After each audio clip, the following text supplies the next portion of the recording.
Take off the couches, take off the Wi-Fi. Take off the money phone, take off the car loan, take off the flex and the white loss. Take off the weird ass jewelry, I'ma take 10 steps, then I'm taking off top off. Take off the fabricated streams and the microwave memes and the real world outside. Take off the Let's go!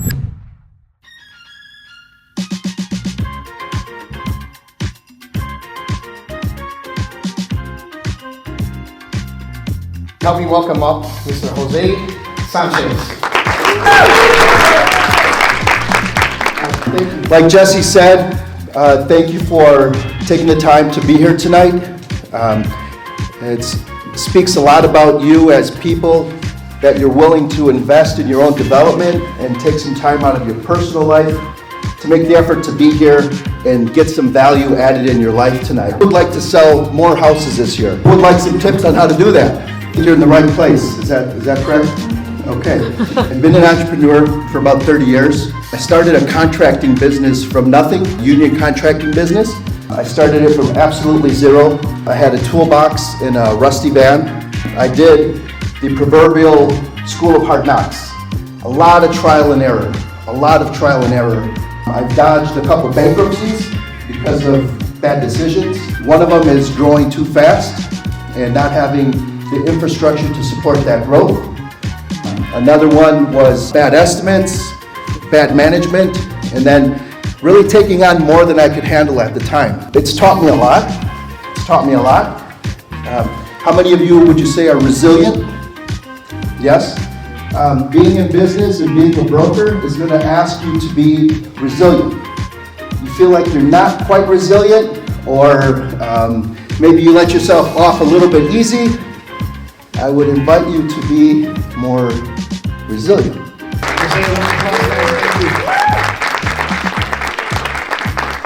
Some vision stuff for Realtors America in Wisconsin. We're going to be going over some industry stuff regardless of what brokerage you're at. Clients don't care what company we work with. You guys know that? That's the truth. They're going to do business with you because they know you, they like you, they trust you, and they actually feel good about working with you. So it's very important, regardless of what brokerage you ever work with, that you continue to develop yourself and build your agent brand alongside of that. Does that make sense? But looking ahead for 2026, what new programs are lending flexibility, are opening doors for buyers that agents really need to know about? Like, what's the scoop? I can say for sure the banks have been seeing is a lot of default, a lot of high debt, right? Inflation, everything that's been happening. So I wouldn't necessarily say that it's become more flexible, but some of the new things that are coming out, especially being the new year, is more grant assistance. So that is something that, right, we're getting more funds, especially this month, January. So we want to make sure that we are speaking to as many clients as we can, letting them know that there is that available for them. And then also, right, remember, tax time, right? That's already around the corner. So we want to make sure we're talking to clients ahead of time to making sure that they're using, if they are getting a refund, for the right things, right? To pay off debt, for down payment, closing costs, not to go shopping and buy furniture or a new car, things like that. The reason that does become an issue is because it's not appearing on their credit report, right? We're looking at their credit report, and then we may get their bank statements later, and when they come in, now they have, these afterpays, Klarna, Affirm, all of those, that then end up becoming an issue and hitting their debt to income ratio. Just educating them on that. Hey, are you making any payments? Did you buy something recently where you only have 4 payments of $50 each? That may ring a little bit of a bell for them. If you're working with an agent, what would you say are the biggest things that an agent can do to, once they introduce you, like when they, introduce you to the client, what are the greatest things that they could do to have them properly prepared? Yeah. Super important that you just let them know to work alongside us. We're here, we're in their corner. Sometimes when we ask certain questions, like I learned throughout my career, instead of saying, how much money do you have for your down payment, they're like, well, how much do I need, right? So I learned how to say, what are your current balances in your account right now? Mm-hmm. And then they give me the current balance. Yes, exactly. Letting your clients know ahead of time that, hey, we're not here to stop them from getting the loan, we're here to help them. I always compare us to like an attorney, right? We're representing the client to underwriting. We're wanting to make sure that we're not giving underwriting any reason to deny the client. And then, yeah, same thing, making sure that we're getting those buyer agency agreements ahead of time. I've had it happen before in the past where I'm getting it at the very end when we're working on final closing disclosure. And what happens is, right, we have to verify that they have enough funds in their account. And if, especially, you know, there is a lot of clients that we're working with, they're right on the line, they're tight on money, right? And then we get to the end, and then we're getting this buyer agency agreement saying, oh, the client is responsible for $3,000. Well, after all closing costs and down payment, there's $300 left. So what do? Right? And we're at the very end. So yeah, it's really important. And then just the communication, when there's any amendments that become available to, especially adding like seller credit, changing a purchase price. I've had it where I'm getting that at the end too when we're working on final CD. Well, guess what? There's things that has to go back to underwriting. A really great time for you all. We have a wide variety for you tonight of amazing, talented agents. So we'd like to welcome Shaina, Miguel, Dulce, and Gabriela. If you guys could come on up. Hi everyone, I'm Shaina Yang. My market is the Milwaukee area. I mainly do business in like northwestern Milwaukee. Hi everyone, my name is Miguel. I as well do business here in the Milwaukee area, and I'm happy to see everybody here. So. Hi everyone, my name is Dulce Garcia, and I'm served here in Milwaukee, Kenosha, Brazil. Yes, something please. Hi, my name is Gabi Sin Límites, Gabi Alanis, and I serve the Kenosha racing area.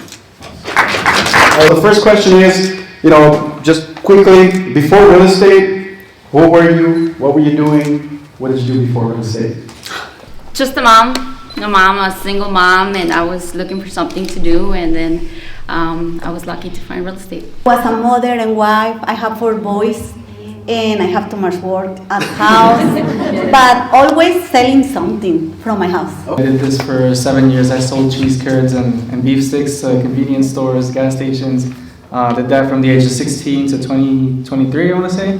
And, got started in real estate. I took a course, it took me 6 months, and I just jumped in full time. So I've been doing this now for 4 years. Before this, I was working at US Bank. So I was there for 2 years. I worked in the international business department. It was pretty bad. So I came into real estate, so 7 years now. If you could go back to your first year, and Dulce is a newer agent, so what you've experienced this year, what would you do differently? Probably making more connections with people. Find 1 or 2 mentors and just stick with 1 or 2 mentors and just do everything that they tell me to do. I wouldn't change anything about my first year in real estate because I started being an assistant to a loan officer and then to a real estate agent, a real estate broker. That helped me a lot to build my confidence to where I end up going. Every day is like I'm ready to take over it. So I'm super energetic. So every day is like my first day at work. So I'm super excited every single day. I'm super grateful for all the opportunities. I'm super grateful for waking up today to be here today. So that's my mindset. In regards to what would they do differently, right? If it was their first 90 days or the first year. For you, what would you do differently for your first year? I don't know. He had a good first year. I don't know if I would do anything. You know what? He has hindsight now. He has hindsight. He made. Like your goal should be to talk to more people, get in front of more people, because relationships is what's gonna make your business grow. Absolutely. The thing I love about ROA, they kind of looked at my business. They dissected it like, hey, Jesus, this is your weak points, this and that, and I got on it right away. I didn't think about it twice. I started reaching out to all my past clients and got them. I even hired somebody to do my social media because I never did it and I don't have the time for it. I think I met that girl because I suck at social media. So she does. She's consistently posting things on there, and I think that we have to understand that our clients will forget about us if we're not in front of them, and they'll just use somebody else. We're gonna go ahead and I thought it was awesome. Event was amazing. Speakers, the panel, the guest speakers that we had here as well were amazing. nothing but absolute nuggets start to finish. I thought that the event was amazing. I had a lot of fun. I learned a lot from all the panelists and also the guest speaker. I loved when Jesus was up there talking about to work hard, to get up and be excited every single day about working. My favorite part about the event was watching the agents and the people in the crowd really kind of start dissecting what they were saying. And so you really saw that in the questions they were asking. Questions were really in depth. I like the fact that a lot of these people were really soaking in what was being said, and I'm excited to see what's going to come from these agents. I loved when the guest speaker said that we need to stay hungry. If we forget to stay hungry and we get tired of the same old, but if we stay hungry, that's how we're going to grow. You got to be a dog. You got to be hungry. If you think you're doing enough, you're not doing enough. You have to triple down, quadruple down, be more intentional with what you do, and just knock out every day like it's the new. I love the fact that he would send to his investors a deal with all the numbers behind it, not just the property that they could potentially buy, but also the numbers. So I'm going to start doing that with my investors.